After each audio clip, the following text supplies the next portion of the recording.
ఇంట్లేని ఊరు ఉంటుంది, నీళ్లు కూడా లేని ఊరు ఉంటుంది. కానీ గుడి లేని ఊరిని ఎక్కడన్నా చూశారా? ఉండరా ఉండదు కదా. ఉండదు, అలాంటి ఊరే ఉండదు. ఎందుకో తెలుసా? ప్రతి గుడిలోని దేవుడు ఉంటాడని కాదురా, ఆ గుడి ఆ దేవుడిగా చెప్పాలని, ఆ కథ మనకు గుర్తుండుకోవాలని కడతారు. మన రామాలయం సీతను కాపాడుకున్న రాముడు గారు కాదు చెప్పేది. అలాగైతే అది ప్రేమ కథ మాత్రమే కదా. ఆహా, రాముడి సమస్య తనదనుకున్న హనుమంతుడి కదా. ధర్మం వైపు ఉన్న రాముడికి మేము ఉన్నామని నిలబడ్డ వానరుల కథ. అధర్మంపై గెలవడానికి యుద్ధం చేసిన సైన్యం కదా అది.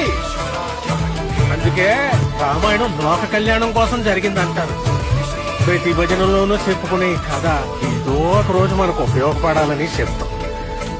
ఈ రోజు అవ్వాలరా.